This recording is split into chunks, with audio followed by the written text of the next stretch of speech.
The Electoral College is a unique system used to elect the President and Vice President of the United States. It involves electors who are chosen by each state, casting votes that ultimately decide the election's outcome. Here's how it works. 1. Electors are allocated. Each state is assigned a number of electors based on its total number of members in Congress, senators and representatives. For example, California has 55 electors because it has 2 senators and 53 representatives. The total number of electors is 538, with a majority of 270 needed to win the presidency. 2. Voters choose electors. In a general election, voters in each state choose the electors. Although voters technically vote for electors, they usually vote for a slate of electors committed to a specific presidential candidate. The winner of the popular vote in each state, except Maine and Nebraska, typically receives all the state's electoral votes. 3. Winner takes all. In most states, the candidate who wins the popular vote gets all of that state's electoral votes. Maine and Nebraska are exceptions. They use a proportional system where electoral votes can be split between candidates. 4. Electoral votes are cast. After the general election, the electors meet in their respective state capitals to cast their votes for president and vice president. The votes are then sent to Congress. 5. Congress counts the votes. On January 6th, following the election, Congress meets to officially count the electoral votes. If a candidate has 270 or more votes, they are declared the winner. 6. In case of a tie, if no candidate reaches 270 electoral votes, or if there is a tie, the election is decided by the House of Representatives, with each state delegation casting 1 vote to choose the president from among the top 3 candidates. The Senate would then choose the vice president from the top 2 candidates.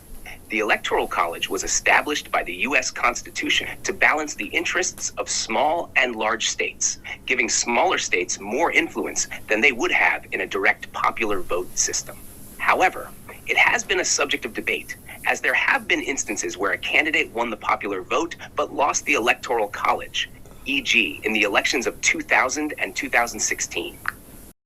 The most notable example prior to 2020 was in 2000, when Al Gore won the popular vote but lost the presidency to George W. Bush, who won the Electoral College after a contentious Supreme Court decision over Florida's vote count. The 2020 election highlighted ongoing debates about the Electoral College system, with critics arguing that it can lead to outcomes where the popular vote winner does not win the presidency, potentially diminishing the value of each individual vote. However, the system remains in place, despite calls for reform from various political and advocacy groups. There have been 5 instances in U.S. history where a candidate won the popular vote but lost the Electoral College, meaning they did not become president. These instances are 1. 1824, Andrew Jackson versus John Quincy Adams. Andrew Jackson won the popular vote and had the most electoral votes, but did not secure the required majority. The election was decided by the House of Representatives, which chose John Quincy Adams as president. This result followed the 12th Amendment process after no candidate received a majority in the Electoral College. 2. 1876, Samuel Tilden versus Rutherford B. Hayes. Samuel Tilden won the popular vote by a narrow margin, but Rutherford B. Hayes won the presidency after a disputed electoral count in several southern states. The election was ultimately decided by a special electoral commission, and Hayes won the disputed electoral votes, giving him the presidency. 3. 1888, Grover Cleveland versus Benjamin Harrison. Grover Cleveland won the popular vote by over 90,000 votes, but Benjamin Harrison won the Electoral College with 233 votes to Cleveland's 168. Harrison's win was largely due to his victories in several key states with a larger number of electoral votes. 4. 2000, Al Gore versus George W. Bush. In one of the most contentious elections, Al Gore won the popular vote by about 500,000 votes. However, George W. Bush won the Electoral College, with the outcome hinging on a disputed vote count in Florida.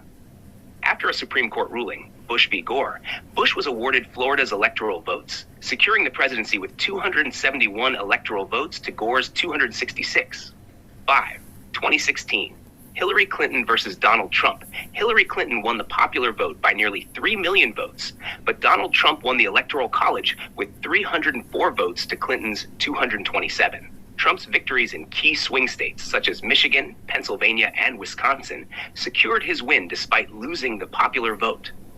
These instances highlight the tension between the popular vote and the Electoral College system, sparking ongoing debates about the effectiveness and fairness of the Electoral College in reflecting the will of the people.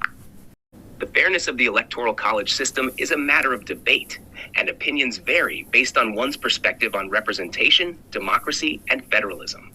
Arguments in favor of the Electoral College. Protection of smaller states. The system gives smaller states more influence than they would have in a pure popular vote system. With 2 senators per state, regardless of population, smaller states are somewhat protected from being overshadowed by more populous states like California or Texas. Encouragement of a broad national campaign. Candidates must appeal to a variety of states, rather than just focusing on densely populated urban areas, which helps ensure a wider geographic spread of issues and interests. Stability and tradition. The Electoral College is part of the U.S. Constitution, and some argue that it has contributed to the stability of the American political system over centuries. Arguments against the Electoral College. Discrepancy between popular and electoral votes. As seen in elections like 2000 and 2016, it's possible for a candidate to win the popular vote but lose the Electoral College, which many critics argue undermines the principle of one person, one vote. Disproportionate influence of swing states. The system gives outsized importance to swing states that could go either way, leading candidates to focus disproportionately on these states while ignoring others where the outcome is more certain. Voter suppression concerns. In a winner-takes-all system, votes for the losing candidate in each state don't count toward the overall result. This can lead to a feeling of disenfranchisement among voters in states where the outcome is not competitive. In short, whether the Electoral College is fair depends on what one values more: protecting smaller states and encouraging a broad national campaign, or ensuring that every vote counts equally in a direct popular vote system. The debate is ongoing, and some advocate for reform or even abolition of the Electoral College to make the system more reflective of the popular vote. The number of electoral votes each state has is based on its representation in Congress. Every state has 2 senators, and the number of representatives in the House of Representatives is determined by the state's population, as measured by the U.S. Census every 10 years. For example, California, being the most populous state, has 55 electoral votes, 2 for its senators and 53 for its House representatives. In contrast, smaller states like Wyoming or Vermont have only 3 electoral votes, 2 for their senators and 1 for their House representative. This system is designed to balance the influence of smaller states with that of larger states, though it does mean that the influence of individual voters varies depending on where they live. The Electoral College system works like this. When you vote in a U.S. presidential election, you're actually voting for a group of people called electors. These electors are pledged to vote for a specific candidate, and the total number of electors across all states is 538. Each state gets a certain number of electors based on its population. The number is equal to the number of senators, which is always 2 per state, plus the number of representatives it has in the House of Representatives. For example, California has 55 electors, 2 senators plus 53 representatives, while a smaller state like Wyoming has 3 electors, 2 senators plus 1 representative. On election day, when you vote, you're actually helping to decide which electors will represent your state. In most states, the candidate who wins the popular vote, the most votes from the people, in that state wins all of that state's electoral votes. This is called the winner-takes-all system. Maine and Nebraska are exceptions. They split their electoral votes based on how the state votes. To win the presidency, a candidate needs to get at least 270 electoral votes out of the 538 available. This is why winning some states can be more important than others, especially swing states where the vote is close and can go either way. So even if a candidate wins the national popular vote, they can still lose the election if they don't win enough electoral votes. This has happened a few times in U.S. history, such as in the 2000 and 2016 elections. Yes, there has been ongoing debate about whether the Electoral College should be abolished. Those who argue for its elimination usually make several key points. 1, one person, one vote. In a direct popular vote system, every person's vote would have equal weight regardless of where they live. 2. Disproportionate focus on swing states. Candidates often focus their campaigns on a small number of swing states, states where the vote is close and could go either way, while ignoring states where the outcome is more predictable. In a popular vote system, candidates would need to appeal to voters nationwide, not just those in a few states. 3. Winning the popular vote but losing the election. There have been instances where a candidate won the national popular vote but lost the presidency because of the Electoral College.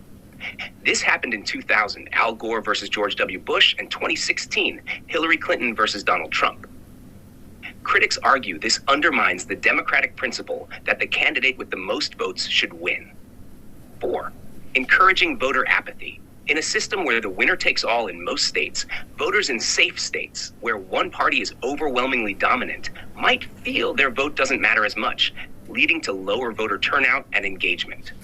On the other hand, supporters of the Electoral College argue that it ensures a balance between the interests of smaller and larger states, prevents a few highly populated areas from dominating the election, and protects the federal structure of the country. Ultimately, the debate centers on how to best represent the diverse population of the U.S. and whether the Electoral College is the best way to reflect the will of the people while maintaining the principles of federalism. Thanks for watching. If you enjoyed the video, please give it a thumbs up, subscribe for more content, and leave a comment below. See you next time.